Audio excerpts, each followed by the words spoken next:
Bueno, buenos días. Primero, agradecerles a todos quienes llegaron temprano. Hay muchos que han estado esperando. Les agradecemos estos minutos extra. En esta sesión de la mañana vamos a hablar de elecciones y de todo aquello que tiene que ver con lo que va más allá de contar específicamente los votos. Asumo que vamos a hablar de desinformación un rato, pero sobre todo por quienes estamos en este panel. Los presento brevísimamente. A mi izquierda, Cristina Tardáguila, que es directora adjunta de la International Fact-Checking Network. A mi izquierda también Laura Sommer, que es directora de Chequeado y de Reverso, la Coalición Argentina de Lucha contra la Desinformación. Y Dora Montero, quien es socia fundadora de Consejo de Redacción y también de Colombia Check. Sí, señor. Entonces, vamos a hacer una charla informal, pero vamos a tratar de hablar de aquellas cosas que nos parecen que son interesantes relacionadas con elecciones, con la política, con la información y con el periodismo en tiempo de elecciones. Mi nombre es Juan Manuel Lucero, coordino el News Lab de Google. Están abiertos, no sé si tenemos micrófonos. ¿Hay micrófonos? ¿Sí? Bien. La idea de esto es que podamos también generar un diálogo entre ustedes y los panelistas, las panelistas. Así que siéntanse libres en el momento que crean conveniente de levantar la mano y de participar, porque básicamente, siendo que es esta hora de la mañana que han venido acá, asumimos, como decía Laura recién, que todos quienes han venido a esta sesión están súper interesados. Así que empezamos. ¿Todos tenemos micrófono? ¿Dora, tenés micrófono también? Bien. Rapidísimamente, yo hice una introducción muy breve, pero creo que en un párrafo cada uno extender un poco para que el público presente sepa qué es lo que cada uno hace más allá de la sigla de la International Fact-Checking Network. ¿Querés empezar, Cristina, vos? ¿Qué es lo que hacen en la International, en la IFCN? Bueno, buenos días a todos, muchas gracias por haber venido. Cuento un poco, pues soy brasileña, hablo español de España, aunque es un poco raro.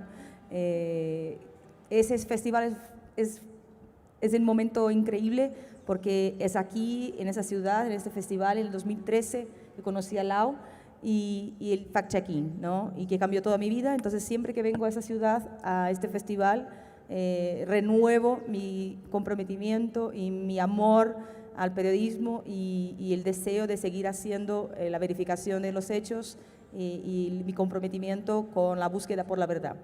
La IFCN está en los Estados Unidos, pero es una red internacional de plataformas y organizaciones de periodistas que se dedican a verificar si es verdad o no lo que dice la gente que tiene poder, con el objetivo final de dar a los ciudadanos de todas las partes del mundo información de calidad para que ellos puedan tomar buenas decisiones.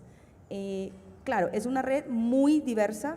Hay gente que hace fact-checking en Irán, hay gente que hace fact-checking en Turquía, hay gente que hace fact-checking en Venezuela, hay gente que hace fact-checking, bueno, en todas partes y bajo condiciones muy distintas, con grados de libertad de expresión y dificultades de acceso a datos públicos totalmente distintos. Entonces, lo que hace la red es intentar ayudar a que esto sea más fácil y más posible. Protegemos a los fact-checkers donde la cosa está muy complicada y hacemos proyectos de entrenamiento, educación, como el taller de ayer por la tarde, y también hacemos proyectos de colaboración, incentivamos y estimulamos a que las barreras de las competencias entre los medios caigan siempre que la verdad sea más importante que la competencia, y eso suele pasar en momentos electorales. Gracias. Lau, para aquellos que no conocen Chequeado y Reverso. Bueno, hola, ¿cómo están? Y gracias a todos por estar acá viernes a la mañana. Mi nombre es Laura, yo dirijo una organización que se llama Chequeado. Cris decía, nos conocimos en 2013 cuando fui finalista en la categoría Innovación. No gané en 2013, gané en 2015. En ambos casos, en el primer caso por el desarrollo de una metodología para hacer chequeo colectivo en vivo y la segunda vez por la expansión de fact-checking en América Latina. Cuando Chequeado arrancó, el año que viene cumplimos 10 años, nació como la primera organización de verificación del discurso, fact-checking de América Latina, en un contexto particular de Argentina, porque nuestro Instituto de Estadísticas Públicas estaba intervenido y la anterior presidenta, Cristina Fernández de Kirchner, ahora candidata a vicepresidenta, libraba una batalla abierta y explícita con los medios privados tradicionales. Y nosotros nacimos planteando que lo que queríamos hacer era periodismo, que queríamos hacer periodismo que se opusiera a lo que en ese momento se había puesto de moda, que era el periodismo militante. Y la apuesta de Chequeado desde el principio fue: a veces beneficiaremos al partido oficialista y a veces beneficiaremos a la oposición según lo que los datos y los hechos nos marquen. Nuestro trabajo es, en todo caso, presentar esos datos, los mejores datos que encontremos, para que, como decía Cristina, la gente tenga mejor información para tomar, ojalá, mejores decisiones. Chequeado, entonces, está en línea desde hace casi 10 años. En 2014, chequeando a líderes, ¿no? Desde el inicio a líderes políticos, sindicalistas, empresarios, pero también medios, por la particularidad del contexto que les contaba, en el que el gobierno peleaba con los medios. Nosotros, desde que arrancamos, esa es una diferencia con los que hacían chequeo o fact-checking en Estados Unidos, Francia, en Inglaterra, que eran los únicos que existían en el momento en el que nosotros nacimos, chequeábamos también a los medios desde el primer día. Desde 2014, o sea, 4 años después de estar rodando, descubrimos que la metodología tradicional de fact-checking, que incluye, entre otras cosas, contactar a la persona que uno está chequeando para decirle: hey, estamos chequeando esta afirmación, ¿de dónde surge esto que decís? ¿Cuál es el dato? ¿Cuál es la evidencia? ¿Cuál es tu fuente? En algunos casos no podíamos hacerlo porque nos estábamos enfrentando, sin saberlo, al fenómeno de la desinformación. ¿Por qué? Bueno, porque nos dábamos cuenta que a veces la gente estaba hablando de algo, cuando llegabas a la oficina hablaba de eso, cuando llegabas a tu casa te lo repetía, pasabas por el dentista o el médico y en el consultorio lo repetían, y nadie sabía cómo se había originado ese contenido. No estaba claro, no era transparente quién era el autor ni cuál había sido la circulación. Entonces desarrollamos en 2014 una sección que se llamaba, al principio se dice en las redes y poco después falso en las redes, e insisto con esto de 2014, Trump, Brexit, el diccionario de Oxford diciendo que fake news es la palabra del año o posverdad, vienen bastante después. Pero en 2014 nos pasaba esto. De golpe, todo el mundo en el debate estaba hablando de algo que no teníamos claro quién ni cómo, ni del todo por qué había originado. Lau, te pido, breve. Así podemos enfocarnos en lo electoral. El inicio entonces de este trabajo en desinformación, lo que nos llevó a darnos cuenta era que siempre, yo tengo una imagen que después por ahí en algún momento ponemos, siempre nos íbamos a quedar atrás, siempre iba a haber más desinformación que la que llegáramos a chequear. Y entonces, en el contexto electoral de Argentina este año, que hay elecciones presidenciales, desarrollamos con el apoyo de Google, de Facebook, de WhatsApp y de Illuminate un proyecto colaborativo que se llama Reverso, que supongo que de eso hablaremos más, que nuclea 133 medios argentinos, televisión, radio, digitales, gráfica, algunos gigantes y otros autogestionados con 2 personas, algunos de ciudades grandes y otros de pequeñas, justamente para tratar de que no solo viralice la desinformación, sino que viralice la información que desmiente o verifica esa desinformación. Gracias, Dora. Mi nombre es Dora Montero y estoy aquí porque yo presido Consejo de Redacción, que es una organización de periodistas que hace investigación en Colombia desde hace 13 años. Y ahora que Laura decía que desde Chequeado se había expandido el fact-checking en el continente, pues Chequeado fue nuestro faro y luz para iniciar Colombia Check, que hace poco cumplió 3 años y es como el medio de chequeado de Colombia. Nosotros comenzamos también por una coyuntura y fue el proceso de paz. Al tiempo que el Brexit, que Trump Colombia tiene una de las experiencias de desinformación más grandes del mundo, que se hizo alrededor del discurso del proceso de paz y llegó como a su máximo momento con la votación del plebiscito. Nosotros comenzamos unos meses antes del plebiscito, más o menos 6, porque pues, nos buscaron para eso, para intentar mostrar de verdad cuál era el discurso y qué tanto se estaba desinformando. Entramos muy sobre el tiempo, finalmente el falso discurso ganó en Colombia y además vino un momento en que tuvimos la discusión en Consejo de Redacción de debemos seguir o no debemos seguir, o sea, esto funciona o no funciona y nosotros hacemos periodismo de investigación. Tomamos la decisión de hacerlo y de hacer fact-checking mucho más allá del simple chequeo del discurso y chequear datos fuertes para llevarlos a periodismo de investigación. Las elecciones vinieron después, hemos cubierto las elecciones presidenciales y estamos a menos de un mes de las elecciones locales y gracias también al apoyo de la NET, de Facebook y de Google, arrancamos hace un mes con un proyecto que se llama RedCheck, que ya tiene más o menos 30 medios de comunicación y es el primer experimento de consorcio de medios de comunicación alrededor de unas elecciones locales. Pues ya ahorita les contaré cómo nos ha ido, pero bueno, toda la idea es hacer como un proyecto muy sólido para las elecciones presidenciales de 2022. Sí, gracias. Creo que lo que se repitió y es obvio y ya lo sabíamos que íbamos a hablar de desinformación en los 3 casos. ¿Creen ustedes que la desinformación es el gran tema relacionado con el periodismo en épocas de elecciones? ¿Hay algo más de lo cual debamos ocuparnos y que por ser la desinformación el tema de nuestros tiempos lo estamos dejando de lado? ¿Hay algo más allá de la desinformación? Bueno, la desinformación se puede tomar de muchos lados. Yo diría que también tenemos que hablar de educación, de media literacy, no sé cuál es la mejor traducción al español, era alfabetización digital, bueno, que está relacionado, pero no directamente. Yo también tengo una empresa que hace fact-checking en Brasil y tengo también la experiencia de las chicas.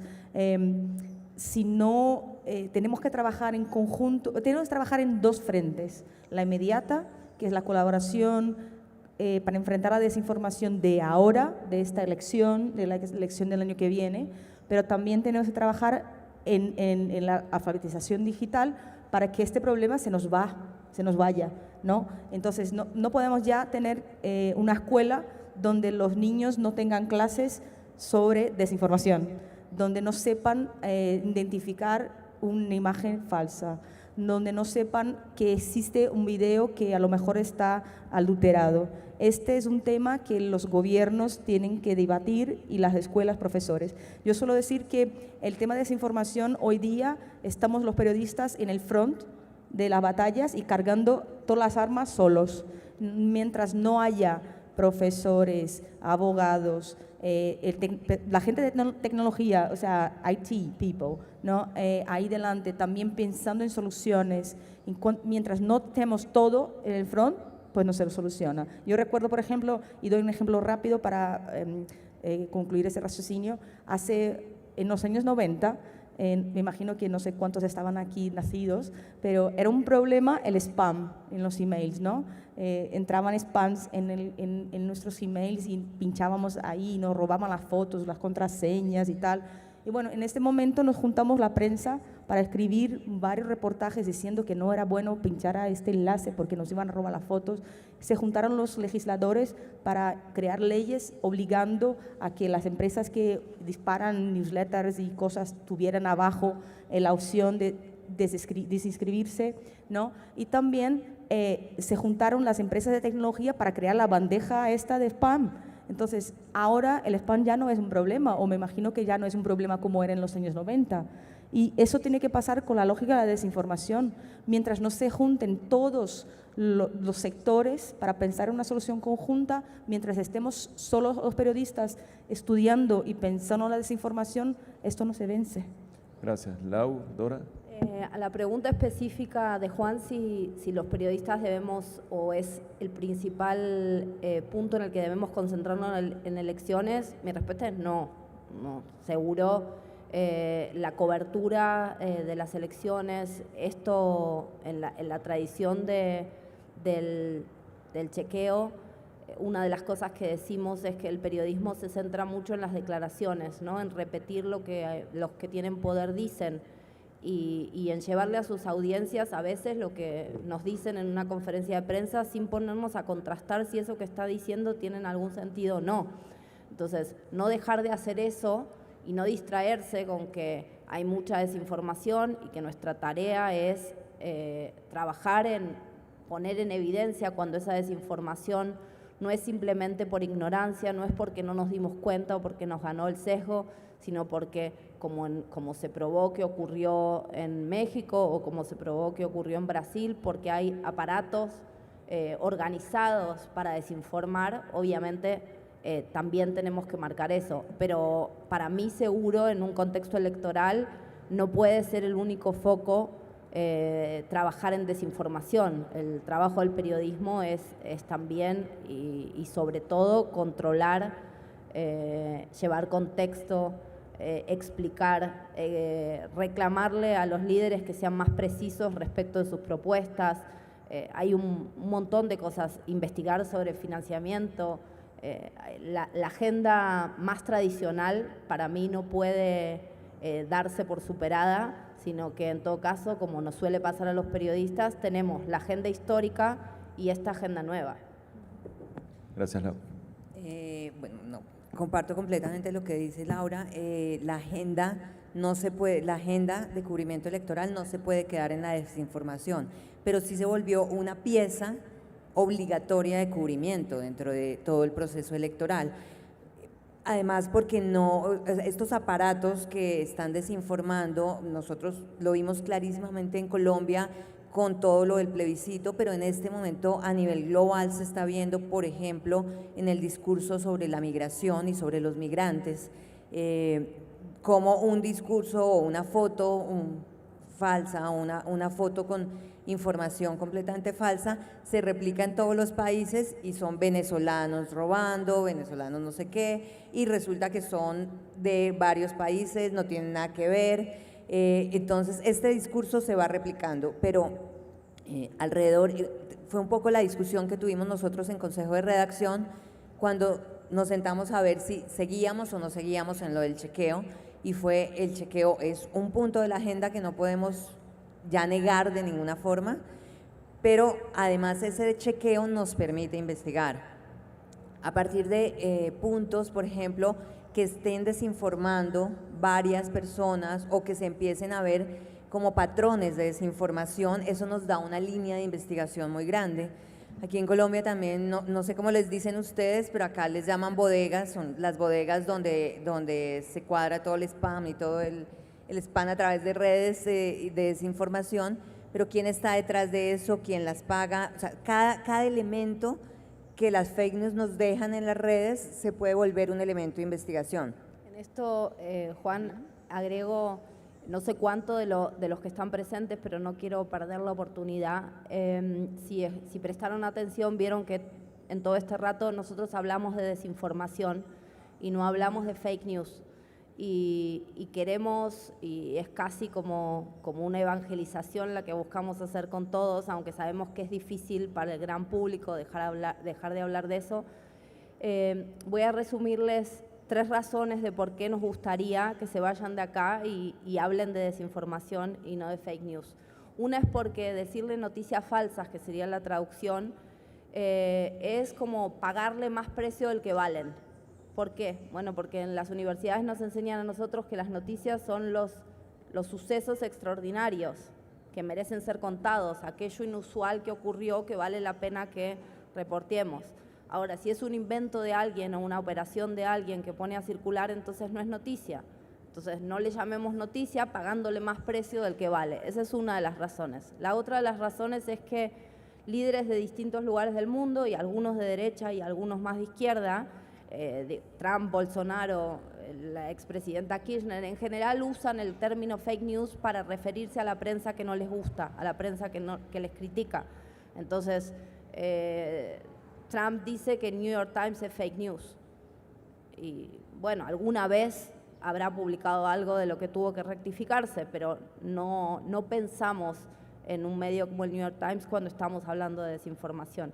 Y la tercera razón que al que le interese estudiar este fenómeno les recomiendo es que si nos quedamos con la idea de que la desinformación es exclusivamente lo que en inglés se traduce como disinformation y nos olvidamos de la parte de misinformation, que sería la desinformación que circula sin intención, nos vamos a quedar cortos. No es que tenemos el problema que tenemos porque hay un grupito de gente mala, la típica sería como en las películas con anteojos negros, vestidos de negro en un sucucho, poniendo a circular contenido falso, sino que el fenómeno es muchísimo más complejo porque nosotros, a veces dándonos cuenta y a veces sin siquiera darnos cuenta porque nos gana nuestro propio sesgo, contribuimos a que el fenómeno de la desinformación crezca.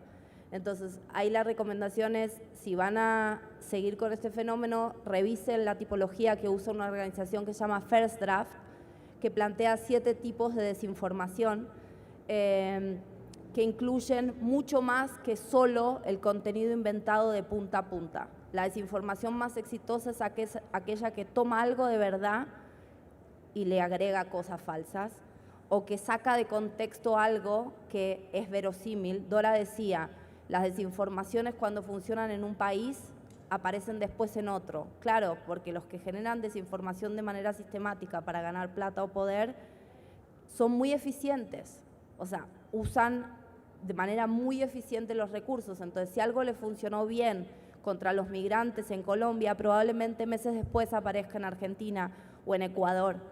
Y lo que tenemos que hacer nosotros como chequeadores es tener presente eso y entonces trabajar lo más colaborativamente posible y usar la tecnología de la manera más eficaz posible para darnos cuenta de eso. Lau, quería añadir una cosa a tu pregunta que no creo que haya contestado de todo. Es que lo que estamos cubriendo las elecciones, también tenemos que, además de entender de política, entender de tecnología. En Brasil nos sorprendió, nosotros en 2018, los fact-checkers, estábamos todos muy listos para la desinformación que venía de Facebook, porque esperábamos que nos pasara a nosotros lo que había pasado a Estados Unidos en 2016. Y la sorpresa que nos llevamos fue que la desinformación vino por WhatsApp, ¿no? Entonces, ¿y cómo funciona WhatsApp? ¿Y cómo viene la desinformación por WhatsApp? Y claro, de repente estamos en medio de la campaña y la desinformación suelta. Y ya aprender cómo funciona la tecnología en medio de la desgracia, pues no te da tiempo, ¿no? Entonces hay que estar muy atento a cómo evoluciona la tecnología. O sea, la política y la tecnología ya son dos cosas para el reportero de política. Además de eso, yo añadiría un tercer nivel de conocimiento para los que quieren cubrir elecciones dentro del universo de la desinformación. Seguir la regulación. No sé cómo van, no sé si todos aquí son de Colombia y de otros países, pero en Brasil hay decenas de proyectos de ley intentando poner en la cárcel los que practican fake news. Pero si no sabemos qué es fake news, si no sabemos escribir en un párrafo qué diablos es fake news, ¿cómo vamos a definir quién tiene que ir a la cárcel? Entonces estamos sujetos, periodistas, ciudadanos, militantes, a cualquier tipo de cosa que legisladores y candidatos decidan.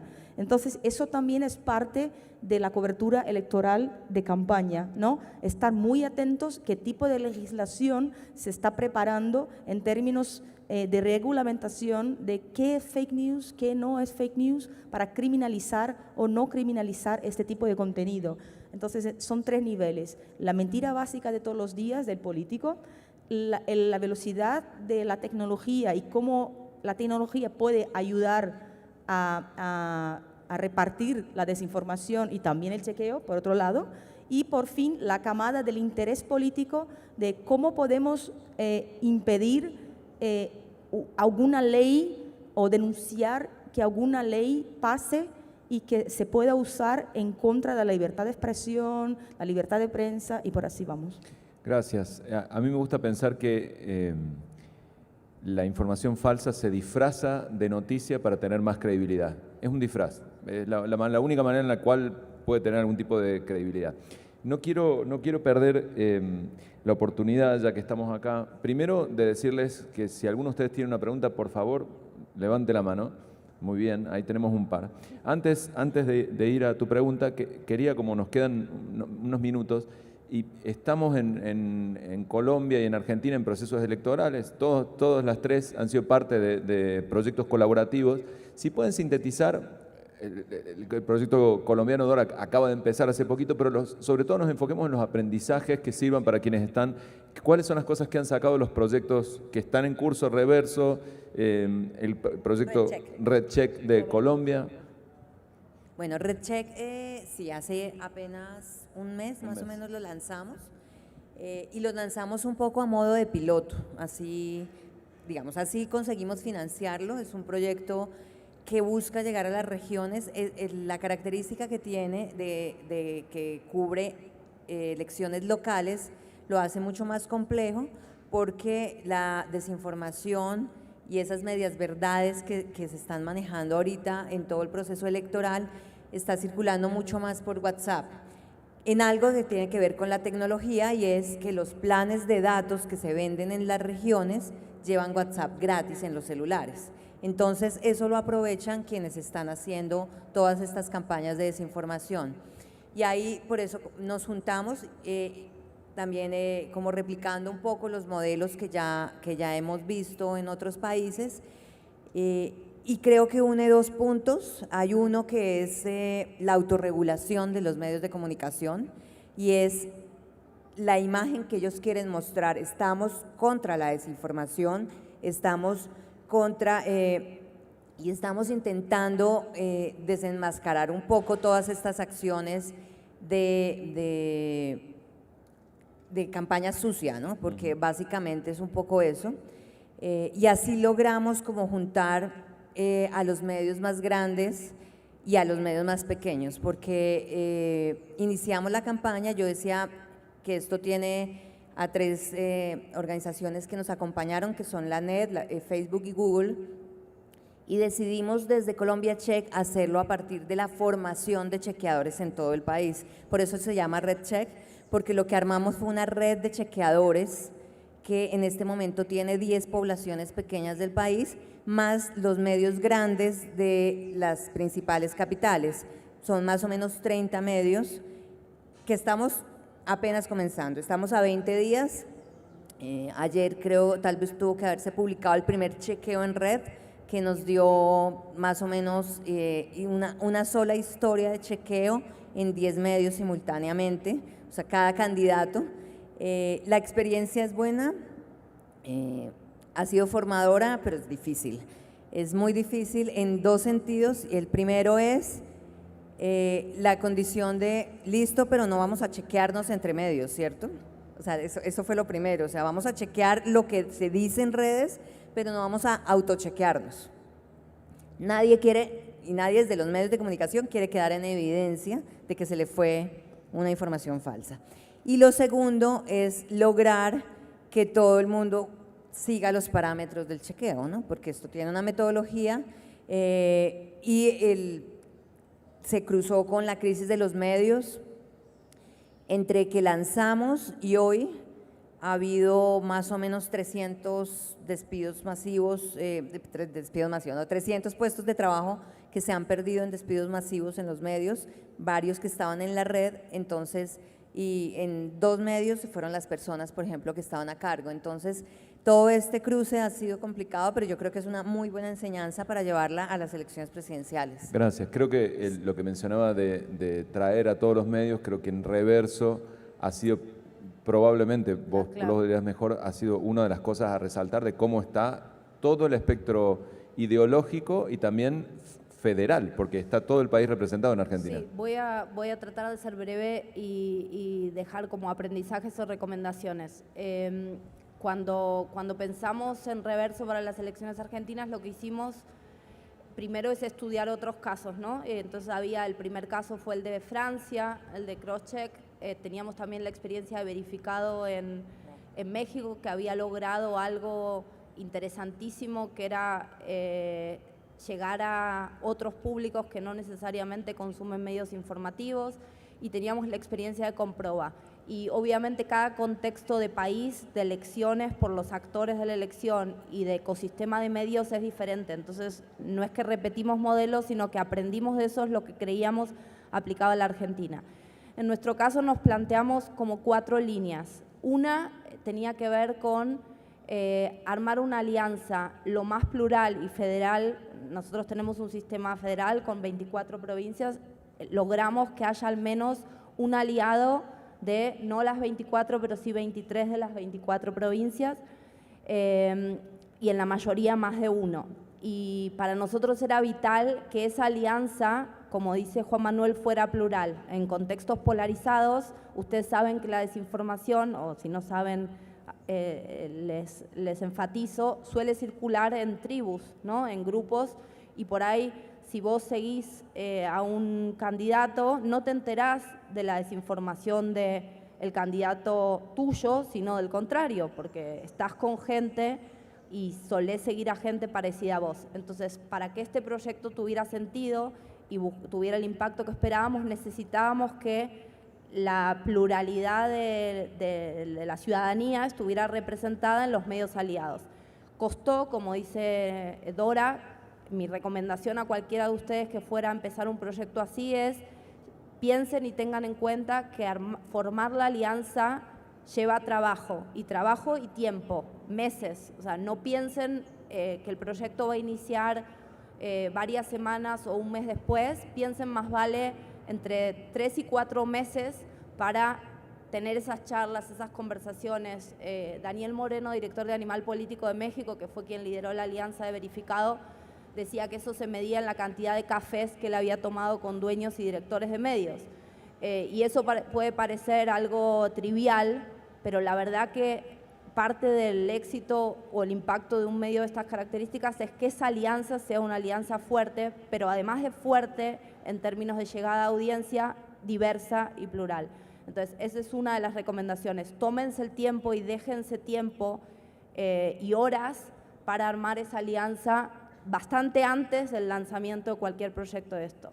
El segundo paso que tenía como objetivo nuestro proyecto era dejar capacidad instalada, ¿no? Que cuando este proyecto terminara hubiera medios, grandes, chicos, lo que fuera, que quisieran seguir verificando desinformaciones para no republicarlas, o sea, internamente, o para seguir con el modelo de llevarles a su audiencia la identificación de contenido falso que estaba circulando o engañoso.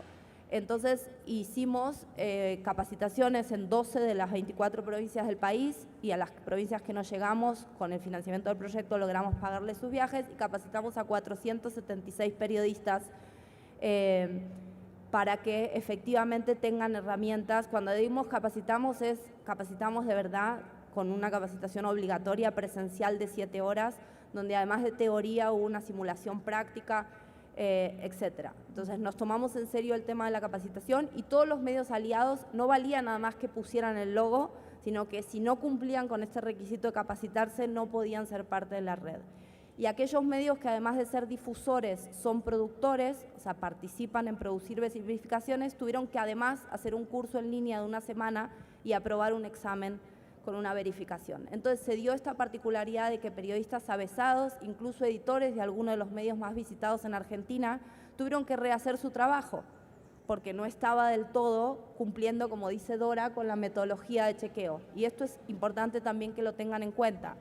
Es central para un proyecto de estas características que se defina muy bien cómo es el workflow, o sea, cómo es el modelo, la metodología y el modelo de trabajo.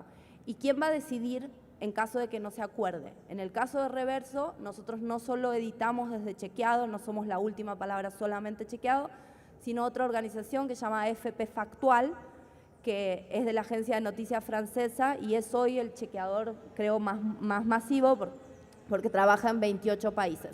Entonces, todos los artículos, por más de que lo haga el editor del medio más visitado de la Argentina, lo escriba él, va a tener al menos 3 ediciones, 2 de chequeado y una de AFP. Y si esas aprobaciones no están, el medio no puede dar la nota porque no sale en reverso hasta que cumpla con eso. El tercer punto, y sé que tengo poco tiempo, entonces enfóquense en capacitación y sean muy duros en eso, o sea, no negocien que para que un medio grande o masivo sea parte de la alianza pueda hacer menos rigurosamente el trabajo de chequeo, porque es vital que si hacemos verificaciones estén bien hechas y no nos puedan criticar por eso. Y el tercero y último, y no cuento el resto, es que la otra recomendación es que dejen muy claro cuáles son las obligaciones de cada uno de los aliados. Dora decía, los medios no querían chequearse entre sí. Obviamente eso también fue una discusión que teníamos en Argentina y sé que tuvieron en Comproba y en otros lados. Lo que nosotros acordamos es que uno de los requisitos para ser parte de la alianza era que si el medio, nosotros decimos, todos somos humanos, todos podemos cometer error, ¿sí? No estamos suponiendo que el medio adrede publique una desinformación ni para ganar clics, ni para quedar bien con un candidato, cosa que sabemos que pasa, pero no fue así como encaramos la charla con ellos. La charla con los medios fue, ustedes pueden equivocarse, en caso de que publiquen una desinformación, si son parte de esta alianza, tienen que corregirla en el mismo link, explicitándole a su audiencia que eso que publicaron es una desinformación.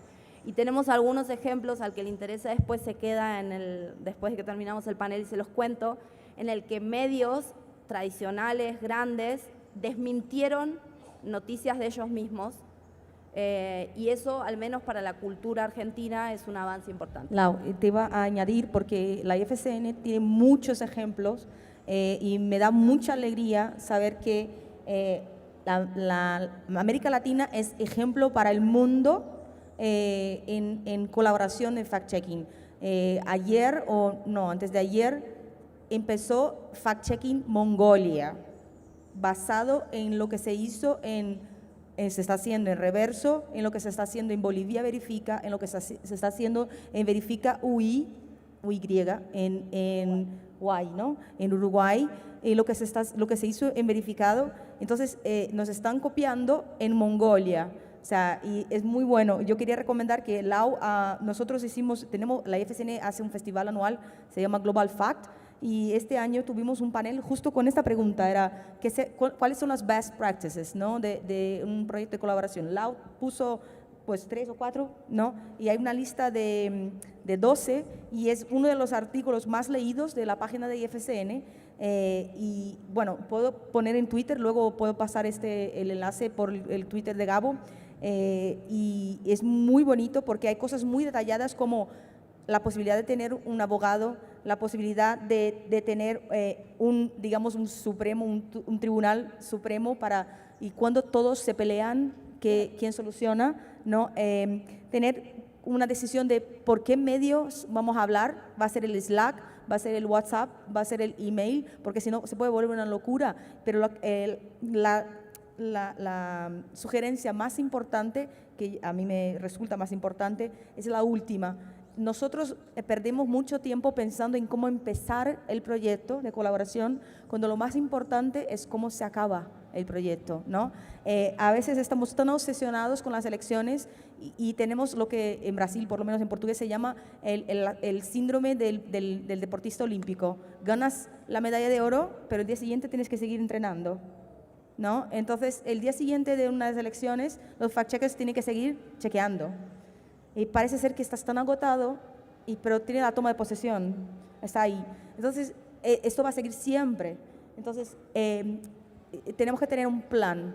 Es muy bonito esto. Entonces, en el caso de Reverso, aprendiendo de eso, Reverso dura 6 meses hasta el día después que asume el nuevo gobierno. O sea, no termina cuando son las elecciones, sino el día después de la asunción. Y a mí, tengo que decirles eso, lo que más me ilusiona de RedCheck es pensar que siempre hablamos de elecciones 2022. Y que pensamos en que esa red de periodistas, además regionales, pequeños, con pocos recursos, vamos a intentar mantenerlos durante estos 3 años. Gracias. Tenemos una pregunta. Ok. Juan, buenos días y para Buenos días. todos. Yo soy Antonio Parela de Ibagué, la delegación del Uniminuto.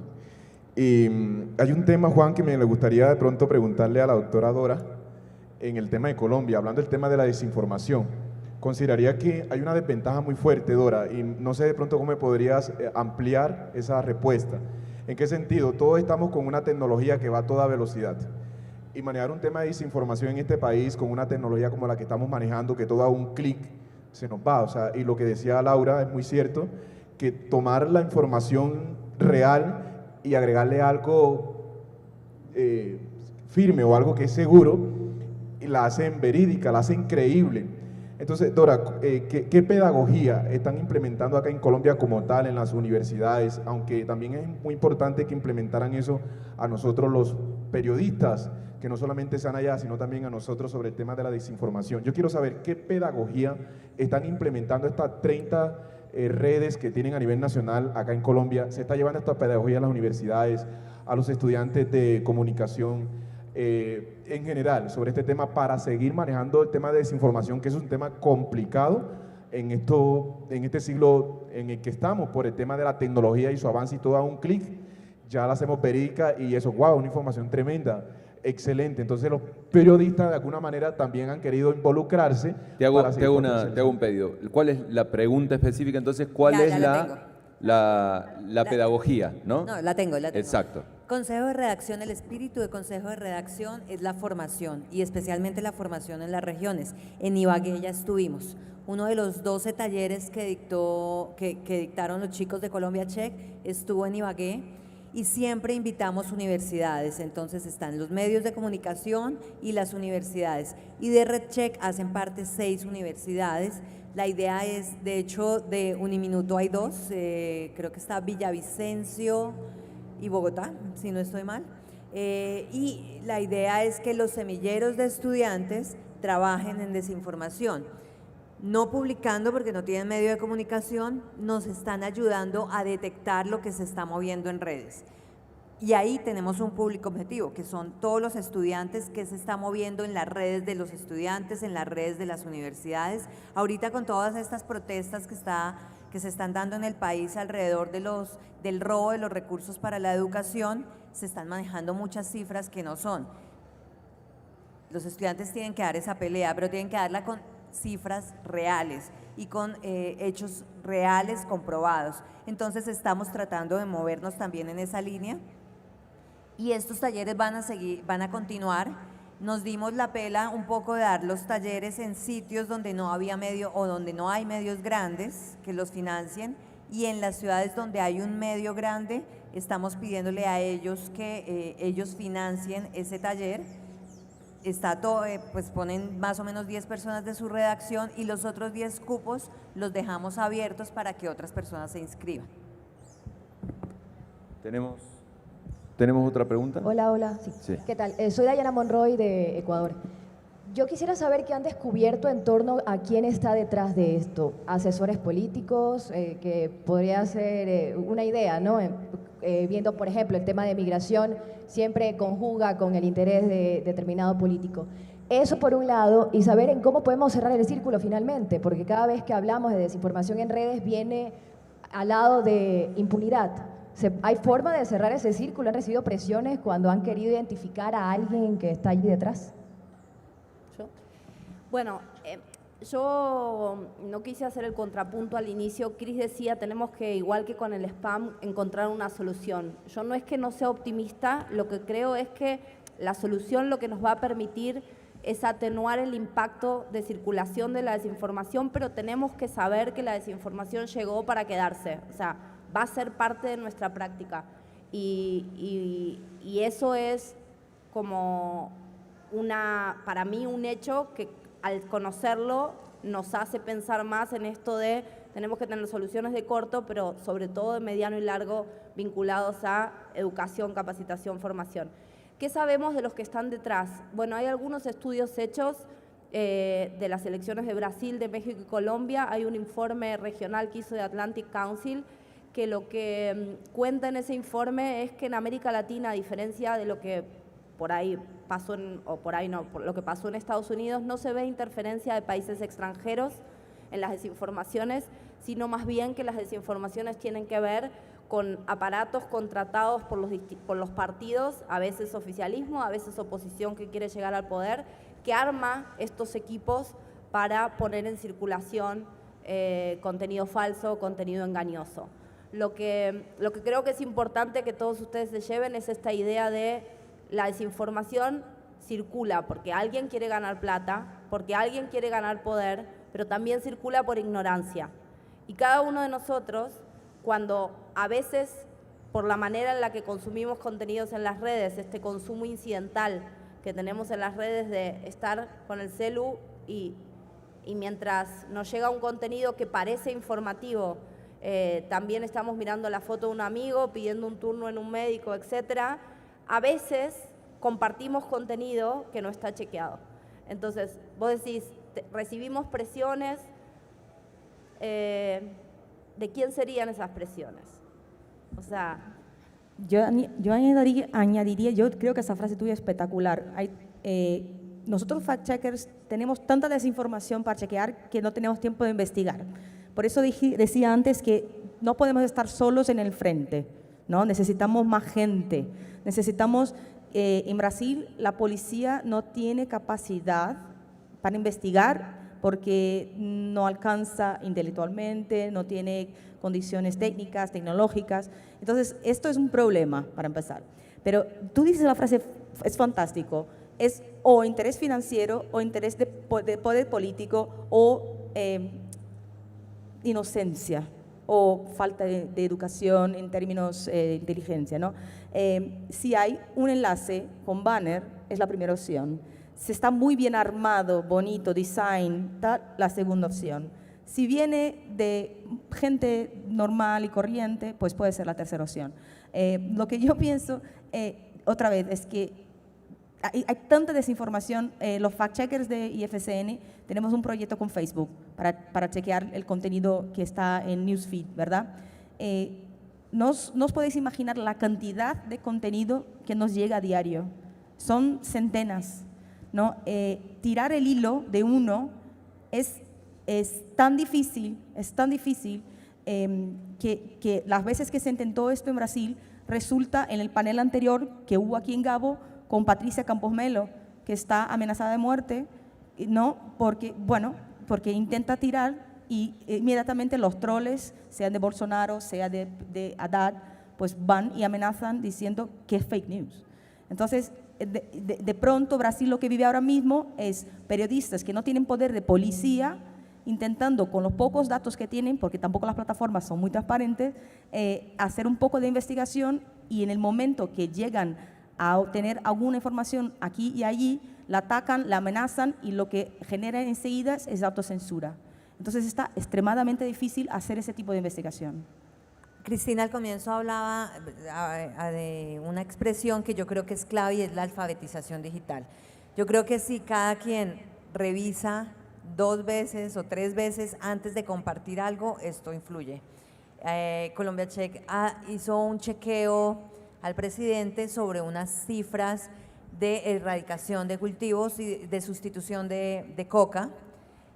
El presidente la repitió una vez, la chequeamos, segunda, la repitió, la tercera no la ha vuelto a nombrar en los últimos 6 meses. O sea, eso por lo menos, ya, bueno, él habla de proyectos, habla globalmente, o sea, muy ambiguamente del tema, pero no volvió a dar la cifra de desinformación después del tercer chequeo. Y esto se logró porque se replicaba y se replicaba y se replicaba. Entonces, así como muchas personas replican todas estas desinformaciones, si cada chequeo lo repetimos y lo repetimos, va terminando cala un poquito, ¿no? Quería dar un ejemplo concreto, solo para que ustedes entiendan cómo es el nivel de desconocimiento del sistema judicial electoral de Brasil y de la gente que supuestamente tendría que investigar.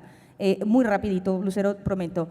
Participé de un evento con las juntas electorales de Brasil en 2018 y estaban los jueces electorales de todos los estados de Brasil reunidos. Fueron 2 días de evento. El primer día habló Google, habló Facebook, habló Twitter, hablaron los periodistas, hablaron pues la justicia, pues un montón de gente explicando cómo era, tal. Bueno, el segundo día hubo un momento de preguntas-respuestas. ¿no? Y subieron al escenario, estaba Google, estaba Facebook, estaba Twitter, estaban los chequeadores, todo. Después, bueno, empezaron las preguntas. De repente levanta la mano una señora, dice, pues soy jueza de la Junta Electoral de no sé dónde, quería aclarar una duda. Es que ustedes llevan más de 24 horas diciendo una cosita que no sé bien qué es, URL. Es URL en español, ¿no? Sí. Y yo me quedé así. Esta es la persona que en su ciudad tiene el poder de decidir, por ejemplo, si Facebook tiene que quitar un contenido, porque en Brasil eso es posible. En Brasil hay ley que lo Hay permite. ley que es obligatorio quitar un contenido. En Google también tiene que bajar un contenido. Esta persona es la persona que tiene el bolígrafo para decir fuera y no sabe lo que es URL. Entonces hay como una alfabetización digital que De todos. supera a la población, pero que tiene que ser específica para... Sí, Para es que tomadores nosotros de decisión. estamos Exacto. hablando de que la alfabetización digital, nosotros tenemos un poco de arrogancia de, al hablar de alfabetización digital, pensar en los pobres, en la gente de las favelas, chabolas. Estoy hablando de una jueza electoral. ¿Sí? Es de este nivel, de la gente que tiene poder. Estoy hablando de un diputado que no sabe cómo funciona. Bueno, voy a seguir en este mismo evento porque yo me quedé así, ¿no? Dice, bueno, ¿no? Yo dije, bueno, la loca de las charlas, porque siempre hay un loco de charla, ¿verdad? Bueno, ¿no? Sí, siempre hay un loco de charla. Entonces dije, loco de charla. Y levanta la mano, pasa 3, 4, levanta la mano otro señor y ya muy cabreado con Facebook, Facebook es un infierno, Mark Zuckerberg, no sé qué. Y, ¿no? Y ya suelta a la chiquita, dice, a la chica de Facebook, dice, ¿y yo? ¿Cómo que yo voy a saber que el contenido de Facebook está promovido? Y la chica de Facebook decía, pero usted tiene que ver que lleva una etiqueta, dice, promovido. Bueno, creo que lo que muestra Cris es que nuestro esfuerzo en este sentido, hay un informe del año pasado al que le interesa el tema de desinformación. La Comisión Europea armó un comité de expertos y la conclusión del comité de expertos fue no regulen hasta no tener más claro, o sea, si no nos ponemos de acuerdo sobre qué es la desinformación, cuál es su alcance, a qué vamos a considerar desinformación y a qué no, cualquier regulación puede ser nociva. A tu pregunta, para no dejarla abierta, es ¿qué esfuerzos estamos haciendo? Estamos haciendo esfuerzos, por ejemplo, para saber actualmente con un proyecto colaborativo de varios países, de Guatemala, Paraguay, Argentina, qué pasa con la desinformación vinculada a la Ley de Educación Sexual Integral. En general hay mucha desinformación vinculada a esa temática, muy parecida. Nuestra hipótesis es que eso tiene que ver con iglesias que la motorizan. Esa es una de las líneas de investigación interesante. La otra, los que participaron en el taller de María Teresa Rondero saben que la línea y armar una base de datos con desinformación de inmigrantes es otra, y ver si hay patrones de quiénes están compartiendo esto. Pero como dice Cristina, necesitamos los periodistas o los chequeadores que estamos como en el día a día, también a periodistas de investigación y también académicos. Nosotros en Reverso sumamos desde la semana que viene a Getulio Vargas, que es una organización que trabajó en Brasil con un sistema informático, pero también con científicos, expertos que nos ayuden a tener esos tiempos distintos a los nuestros de la corrida del día para explorar esto, quiénes están detrás.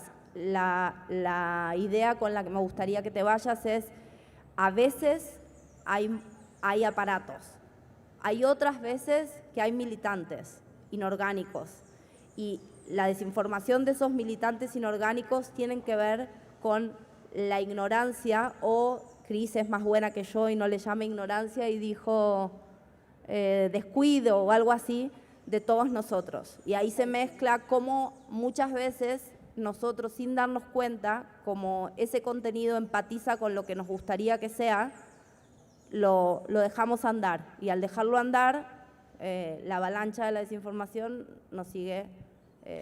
Solo una frase para decir que sí. estamos entrenando las juntas electorales. Solo para que... Sí, estamos A los entrenando jueces. todos los jueces, entonces... Espectacular. Tenemos que cerrar porque agradecer a la organización que nos dejó tener unos 15 minutos más porque empezamos tarde. Muchísimas gracias a todos ustedes. Gracias a Cris, Lau y Dora por este ratito para pensar cuál es el rol del periodismo en relación a la desinformación, pero también, como dijeron, a la alfabetización digital, no solo de la población, sino, como mencionaba Cris, de los estamentos que toman decisiones y del poder. Muchísimas gracias a todos.